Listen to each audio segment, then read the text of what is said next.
Buen día, docente. A continuación presentaré lo que vendría a ser mi trabajo final del curso de investigación académica. Me presento, soy la alumna Mayerly Alexandra Herrera Visconde. Hablaré sobre uno de los procesos más significativos y controvertidos de la historia contemporánea del Perú, la reforma agraria llevada a cabo por el gobierno del general Juan Velasco Alvarado entre 1969 y 1975. Este proceso comenzó con la promulgación del Decreto de Ley 1771-6, bajo la consigna de "La tierra es para quien la trabaja". El objetivo principal fue desmantelar el sistema latifundista heredado desde la colonia, donde una minoría oligárquica controlaba grandes extensiones de tierra mientras millones de campesinos vivían en condiciones de pobreza y marginación. En esta exposición abordaré cuatro grandes aspectos de este proceso: la redistribución de tierras y los cambios estructurales, el impacto económico, las transformaciones sociales y políticas y las consecuencias a largo plazo que incluyen tanto los logros como las fallas del modelo reformista. Primero, la redistribución de tierras y cambios estructurales. La reforma agraria fue sin duda radical y ambiciosa. A través del decreto de ley, promulgado el 24 de junio de 1969, el gobierno de Velasco dio inicio a un proceso sin precedentes. Se expropiaron más de 9 millones de hectáreas de tierras agrícolas que pertenecían a unas 15.000 propiedades, muchas de ellas ligadas a las antiguas élites terratenientes. Sin embargo, no se optó por una distribución individualizada de tierras, como había ocurrido en otros países. En cambio, se creó un sistema de propiedad colectiva, organizado a través de cooperativas agrarias de producción, o sea, CAPs, y sociedades agrarias de interés social, SAIS, con el objetivo de generar una producción conjunta que permitiera combinar justicia social con eficiencia económica. El Estado fue el actor principal de este modelo. Planificó, financió, dirigió y reguló todo el proceso agrario. Se establecieron precios, cuotas, tipos de cultivos y se asignaron recursos desde los ministerios y desde Lima. Pero aquí también comenzaron los problemas. Esas estructuras cooperativas fueron impuestas desde arriba, sin tomar en cuenta las formas tradicionales de organización campesina ni las realidades culturales y sociales de cada región.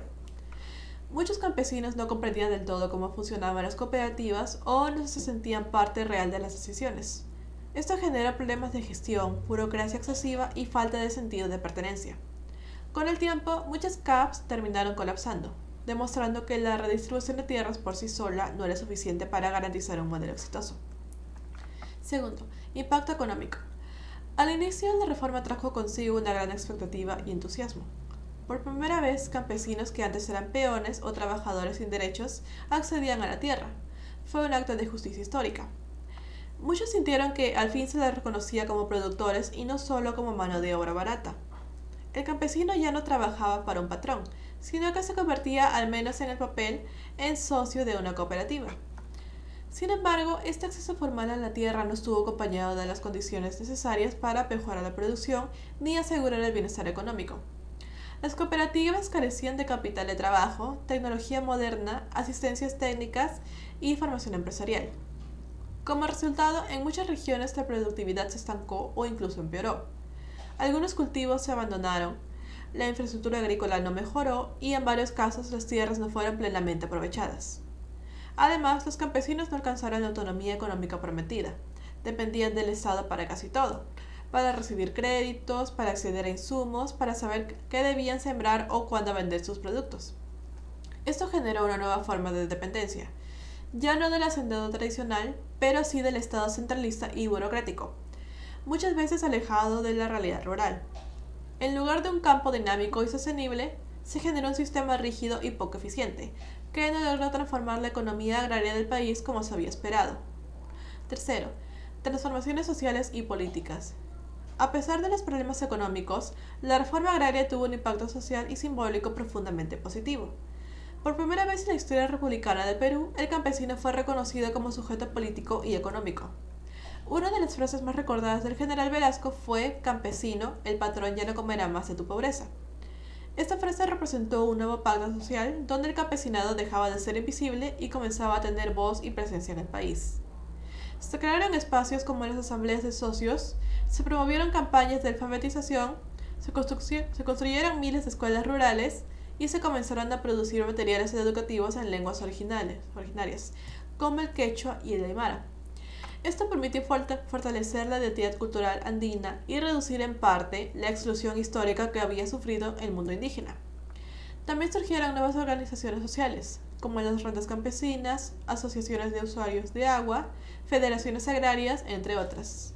Aunque muchas nacieron bajo supervisión estatal, con el tiempo comenzaron a adquirir mayor autonomía.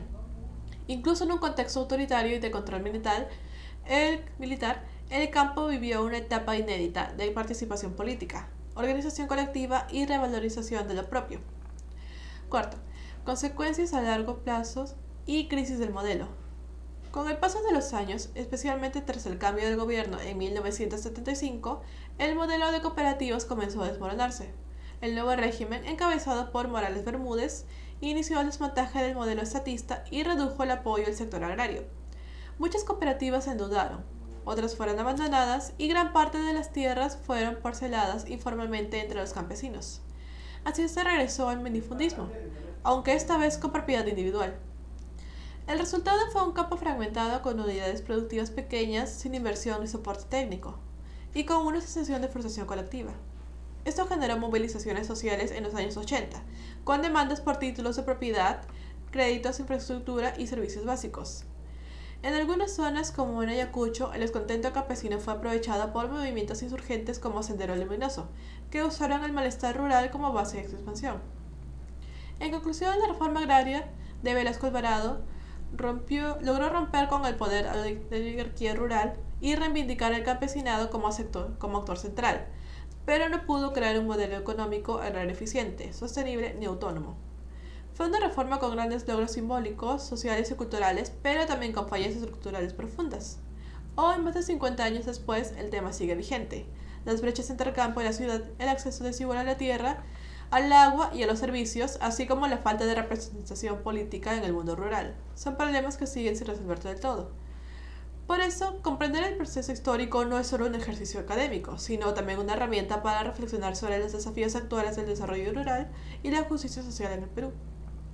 También, en esta parte de la exposición abordaré 3 aspectos clave que permiten evaluar la solidez y profundidad de la investigación sobre la reforma agraria implementada.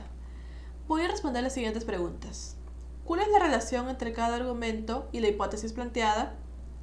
¿Cuál es la relación entre la solución y los argumentos? ¿Y cómo contribuye este trabajo con el conocimiento del problema y tratamiento más allá de las soluciones? Primero, la relación entre argumentos y la hipótesis. Primero recordemos la hipótesis central de este trabajo. La reforma agraria de Juan Velasco Alvarado transformó las comunidades campesinas al redistribuir la tierra, generando avances sociales, pero también efectos económicos y culturales contradictorios que perduran hasta hoy.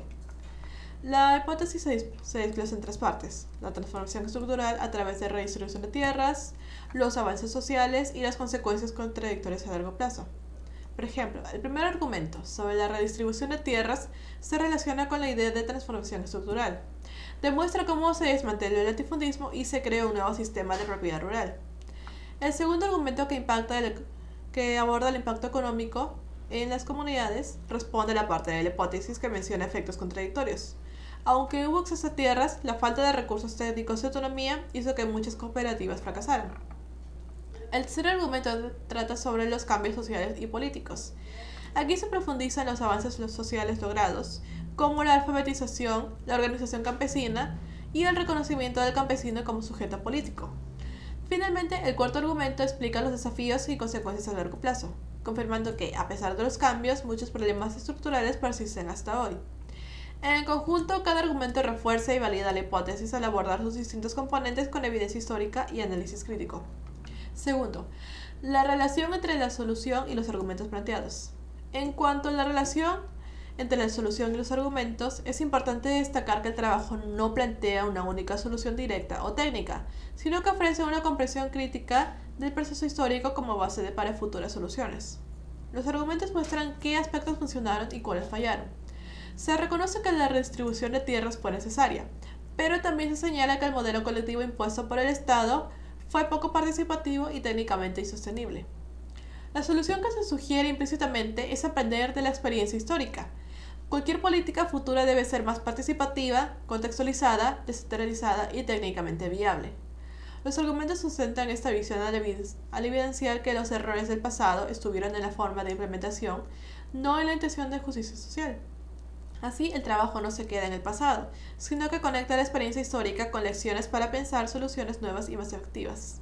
Y tercero, ¿cómo contribuye esta investigación al conocimiento del problema y su tratamiento más allá de soluciones planteadas? Finalmente, este trabajo contribuye significativamente al entendimiento del problema agrario del Perú, porque ofrece una visión integral y crítica. No se limita a evaluar sus resultados económicos, sino que también analiza aspectos sociales, culturales y políticos del proceso. Permite entender la reforma agraria más allá del éxito o del fracaso, reconociendo sus contradicciones y legados duraderos. Y sobre todo, plantea un enfoque reflexivo, que ayuda a pensar en el presente, en un país donde todavía hay conflictos por tierra, agua y representación rural. Entender esos aciertos y errores del pasado es fundamental para construir soluciones más justas. Por esto, la investigación no solo informa, sino que invita al análisis crítico y al debate público, que son pasos esenciales para un tratamiento más profundo y duradero del problema agrario del Perú. Gracias.